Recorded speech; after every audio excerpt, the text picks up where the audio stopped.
Welcome to The Dead Life. Here's world-renowned medium, Allison DuBois. Today on The Dead Life, I'll be taking questions from my listeners who have questions about murder and about mediums communicating with victims who have passed. Joe will be joining me in studio to help field call-in questions. Joe's seen me work enough cases. He will share his insight. So stay tuned. To book a reading with me, email us at booking@AllisonDuBois.com. You can follow me on Instagram at Medium Allison, or you can watch me on YouTube to see new and past episodes of The Dead Life. Please like and subscribe. If you have a life question for me and Sophia for my Love Me, Love Me Not segment, leave your questions at 802-332-3811. Don't forget to pick up a bottle of my Divination 22 Money Potion Vodka or Love Potion at One Handsome Bastard in Old Town Scottsdale to set your intentions for 2025. Well, Joe, welcome. Hi. Hi, good to have you back. It's been a little bit, but I'm excited. It's been busy. Yes, it's been busy. Yes. So we had a lot of call-ins from the cold case segments that we had done in the last year. And so we're going to be answering some of the questions they have today. Great. Okay. Great. Do you want to jump right in? Yep, let's do it. Hi, this is Lindy calling, and I've been a follower of yours for quite a while, and I'm just a little curious because I am interested in the JonBenet case, and I wanted to know why it is that there isn't a psychic out there that may have contacted her on the other side to try to find out the answers to all of these unsolved questions that are out there about her and maybe others. I know you have done an awful lot of work with the police and investigation, so I thought maybe you could shed some light on that for me because I'm very confused. I've been watching a lot of YouTube videos about it and Netflix, and I'm trying to grasp onto just that basic question. Why is it that somebody hasn't already talked to her? Because I do know there's a psychic in England that said that Princess Diana was actually in an accident. It was not, designed to kill her and all that fun stuff. But anyway, thank you very much, Allison, and I look forward to hearing your answer. Okay, so as far as the psychic in England, I can't really comment on that because I'm not in that person's head. Their sense is that it's an accident. Other psychics have different takes, which is why I teach my students to always follow your own information and not listen to the information from other people that are in the same business, because it can skew what your natural impressions are that you get on a case. So I've actually brought Princess Diana through before. I didn't know that's who I was going to bring through, but you'll remember, Joe. I do. When I was being studied by scientists at the University of Arizona, she ended up being one of the people. And I came out of the lab room 5 minutes after being in there, and I was just like, if this isn't Princess Diana, just stop the test, because that's all I keep getting. And it ended up that on the other side of the partition was a friend of Princess Diana, because it was a blind test where we couldn't see who I remember were that reading. because you're and they didn't even tell you right away. You're like, this better be this, or just stop it. And, well, they still had Lori Campbell that had to go in and give her impressions, so they don't want to taint us. So Yep. So she got the same thing. She walked in the holding room afterwards and she's like, did you get Princess Diana? She's like, that's all I was getting. I was like, me too. Yeah. So it's funny with Lori Campbell, she and I, our information always backed up the other one. We just were on the same wavelength when it came to cases and bringing through the dead. As far as JonBenet goes, I know that Netflix special that they had, and Speaking with the Dad, and then I'm friends with Ashley Flowers, who has her own theories and podcast, Crime Junkie. And so I know a lot's been out there. I will say, I think it's important to add JonBenet, when she went missing, or not went missing, when she was murdered, that was, I believe, like 97 or late 90s, somewhere in there. And somewhere around there. And I was a young mom. I was like 25 or 26 at the time. So everything on her case was publicized and on the news, which is why I don't comment on JonBenet, because I was completely tainted by every news special that every network ran at that time. And so I couldn't come in completely clear with no information, which is how I like to work cases, because I had seen everything, because that predated me actually being a professional psychic medium. I was going to say that was before you were working cases. Right. And so you watch the news like everybody else. I was just a civilian at the time. And so, we saw everything on that little girl, and it was highly, highly publicized, which even all these years later, it still is, because people wanted some conclusion to it.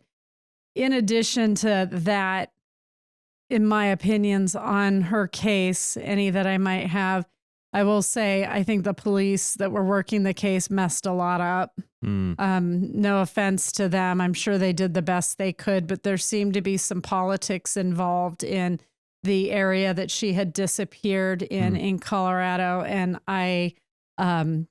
psychics and mediums can give you their impressions, but if you don't have law enforcement that you can work with that's going to apply your information directly and accurately, you're not going to get anywhere on a case, because we're not policemen. We're not police detectives. We have no power in the legal arena when it comes to cases. So we can only assist if the opportunity is there to do so. So that would be a problem. That's a big hurdle with her case. We did just go into a 9-year. So with it being a year of endings, you may be seeing cases such as hers either come to a conclusion or finally have answers this year. So I'm very hopeful for that in 2025. I know that this case is highly sensationalized and people really want some justice for her. All these years later, the murderer, whoever assaulted and murdered her, has already gotten 25 plus years to actually be able to live their lives, and it shouldn't have gone that way with all the DNA that we have at our disposal now. However, because of how it was worked at the time and they kept focusing on her father, I think that created problems in how it was worked when it came to that. But the family's not naturally the first place for them to look. Understood. Yeah. And of course, that's rightful that they should start there. You need to eliminate suspects, and that's what they were trying to do. I think the ransom note made things very confusing and seemed to maybe point towards the parents, because the ransom note was in the home. Right. And how do you not go through every square inch of the house that she disappeared from her bedroom? I mean, we would say as parents, we would go through every square inch of the house in that first hour of recognizing that she wasn't in her bed. Right. And that didn't happen. But even the police went through the house and also didn't go to that basement room until later, hours into the investigation. And that raises some questions right there, because there should have been quite a bit of DNA. I believe they have some that was left behind from the sexual assault. I don't have all the answers because I don't know what they're doing behind the scenes. I will say I am shocked that they weren't able to run that DNA and at least plug it into, I know that they can do family trees where they plug it in and they start connecting the dots, working backwards through certain relatives that pop up until they are able to get to a suspect that they can run DNA on for a comparison to whatever material they were able to collect from her crime scene.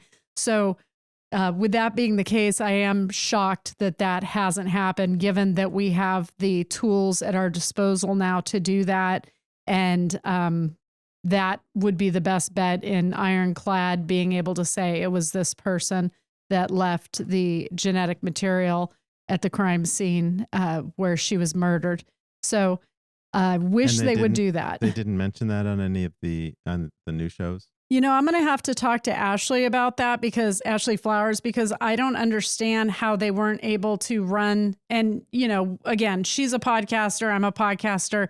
We don't have the power or the control, the say-so, or the access to the actual DNA information to do what we think would ultimately give the suspect and put a face and a name to the person that killed JonBenet. They're saying that the genetic material did not belong to anyone in her family. I would they would know that. Yeah. They would know that, but we would all like to see some of the proof of that, the paperwork, especially given that the police seem to have kind of had a messy investigation in the press for years, and also saying we're working on it, and then having years and years and more years passed. And I've seen TV specials, as many people have, where they do take the DNA and are able to assemble a family tree and trace back to a suspect who was living in the area at the time that certain crimes happened. And so that would give us a concrete answer. Now they're saying that they put the DNA into the system and it didn't hit, meaning that it wasn't already in the system because the person was in prison or worked for the government or already had previously been entered into the system. But even if that's the case, even if their DNA wasn't already in the system, you can still construct a family tree from the DNA and through process of elimination, develop a suspect. So I would like to see that happen. Sure. I don't know if that answers Lindsay's question, but I'll say the psychic mediums can give impressions, but at the end of the day, it comes down to proof, the evidence, and whether or not our information is actually followed up on. Could we talk to JonBenet? Here's the thing. If I'm sitting there with somebody who loves her, that's related to her, connected to her, I could bring her through. She's going to want to talk about how she feels about that person. She would talk about memories she made with them. She would talk about things, moments that made her happy, her versions of heaven on earth. That's what she would talk about. Do they give some details around crime? Sometimes, if I ask, and they will start giving me impressions of what was the motivation to a crime, or whether or not they knew. Very young, and whether or not they knew the person who was part of that crime. But especially with children, they don't want to go back to the moment they were raped and murdered. That's the place, the part of their life that they stay away from, because they're everything good, everything pure. And it's scary for them to have to revisit those moments. So often after they pass, they absolutely move on into moments of their life where life was kind to them, where life was, warm and happy. So getting the deceased, their spirit to want to revisit the crime is often difficult, in that they are repelled by that ending to their life, especially if it's violent. So you did warn me this was going to be a heavy week, and you have delivered. Next week, I know you'll have a lighter week, so everybody stay tuned for that. So the question, I guess, to wrap up the JonBenet, you kind of said earlier that maybe something, there might be with it being a 9-year, there might be a shift this year. Is that, do you feel that, or is that you're just reading that the year in itself brings a lot? Well, this year is going to bring a lot of conclusion to questions that we've had. So who killed JFK? This would be a year that you would get the answer to something like that. Wow. Who killed JonBenet? This would be a night. So when people are afraid of 9 years, because as we know, it is a year of endings, a year of endings can put an end to things that were painful in the past and had no conclusion. So I think you're going to see a lot of secrets be revealed this year.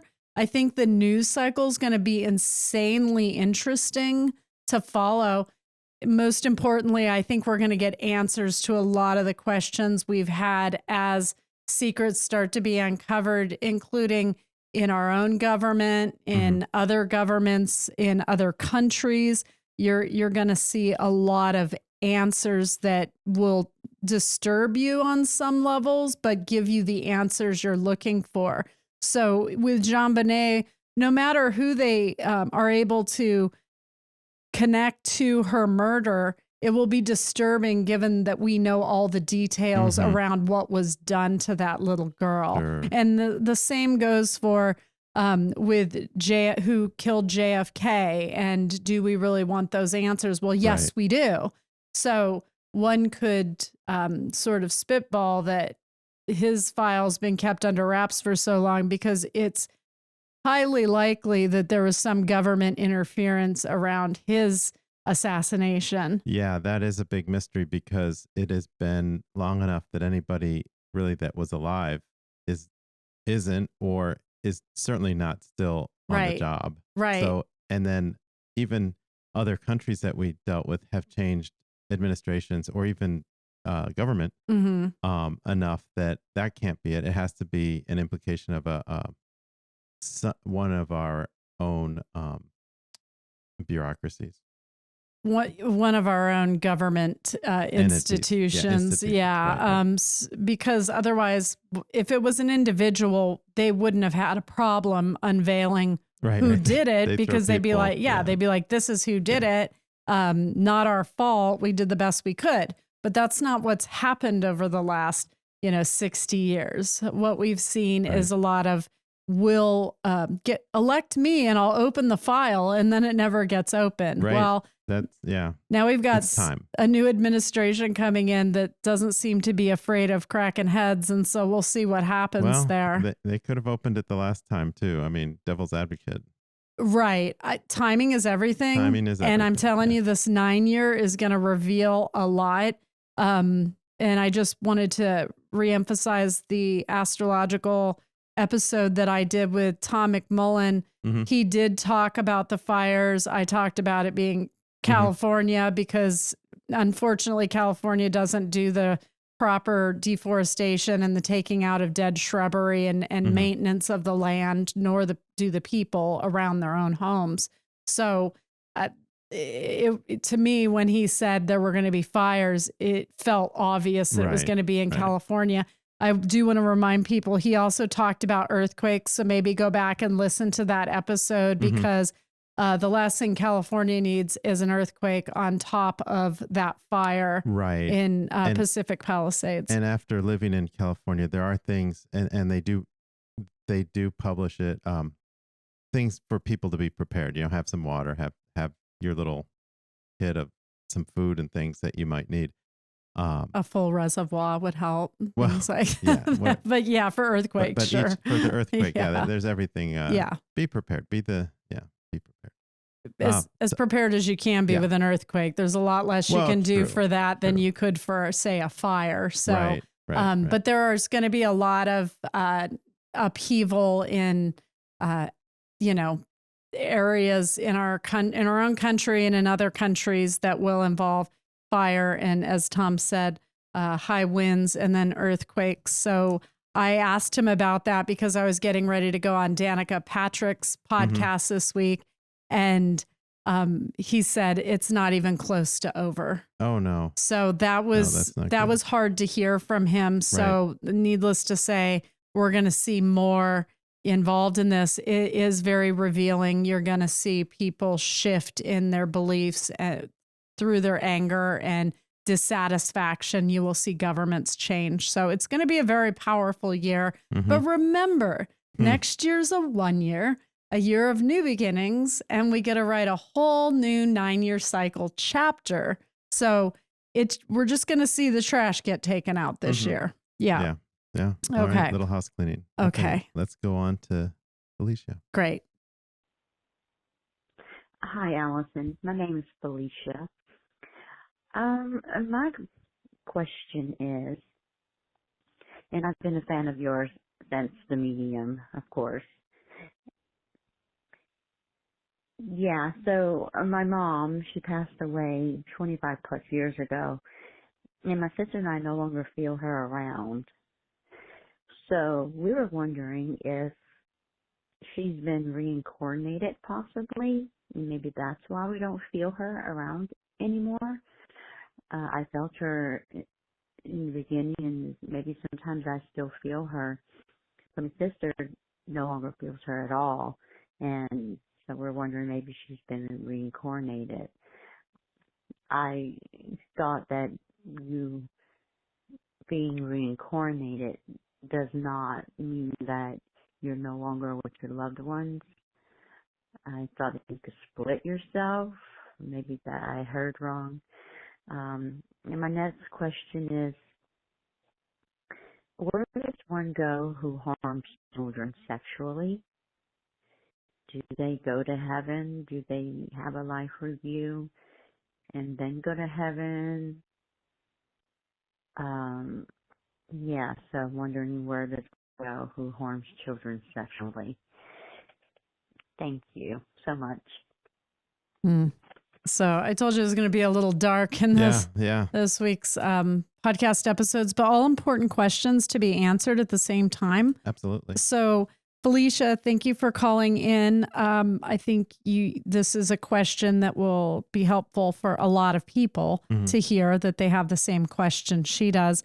So Felicia and her sister no longer feel her mother around.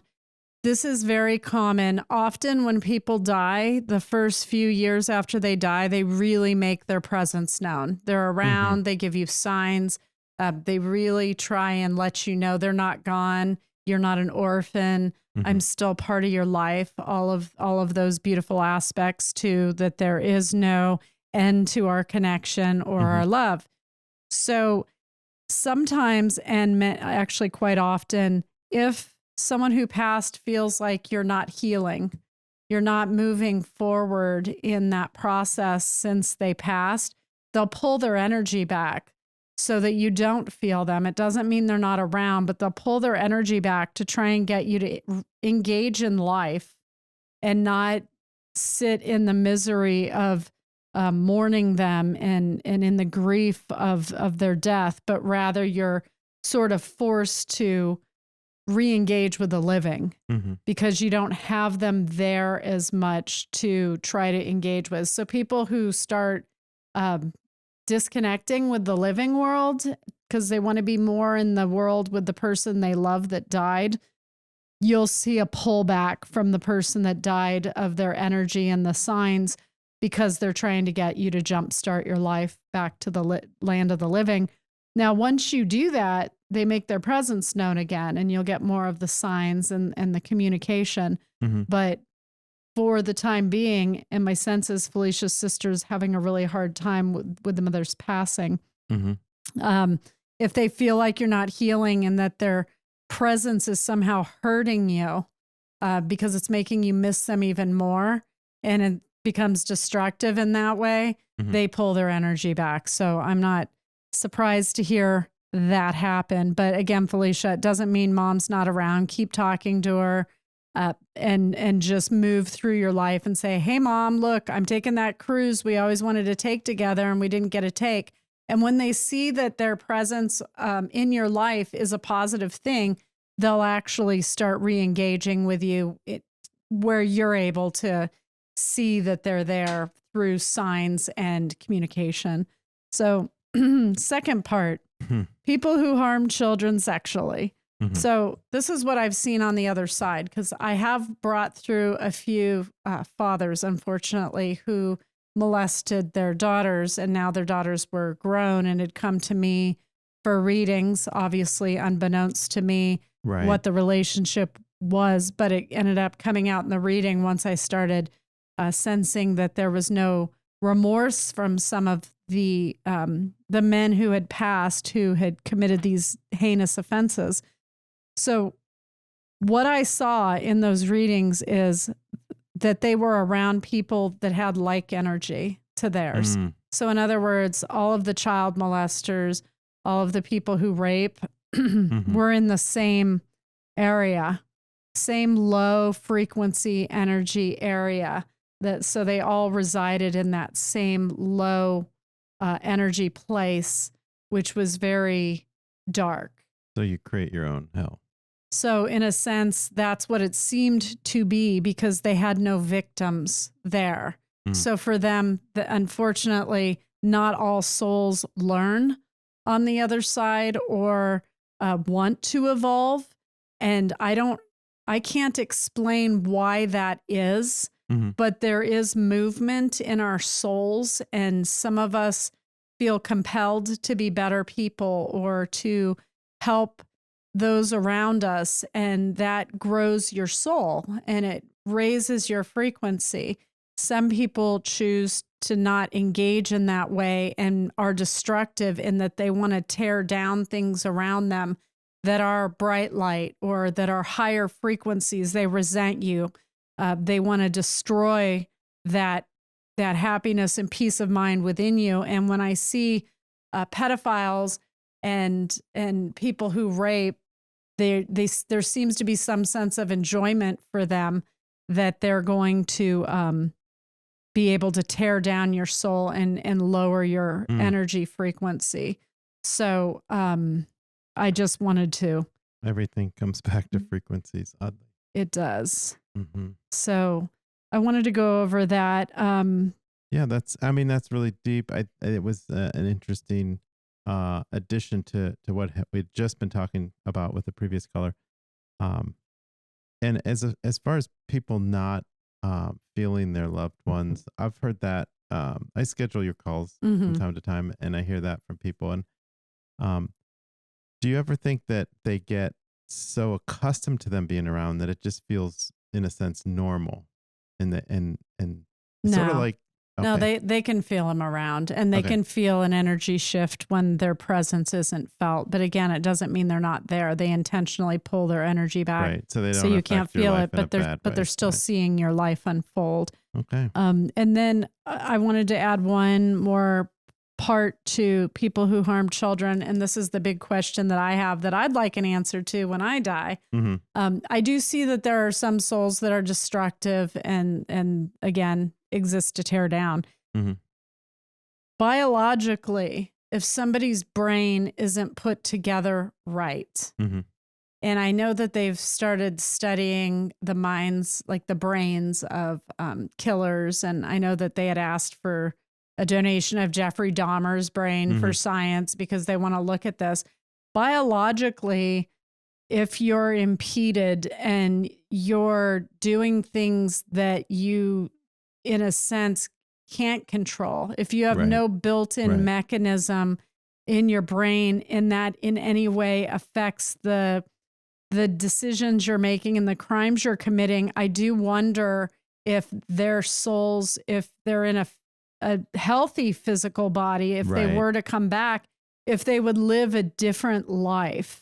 So I do have a question around that when I pass that I'll want to know. I would think if they came back and had that history, that would haunt them at some level. And then what is that? You know, if they have that energy of guilt that they're born with, what do they become? Do they become a priest that wants to help people or a doctor who wants to save people to somehow karmically make up for the destruction that they caused in a past lifetime? So there's just so many facets to the universe. I can only look at what I know to be true from my own experience, but also some questions that I have around this particularly difficult topic.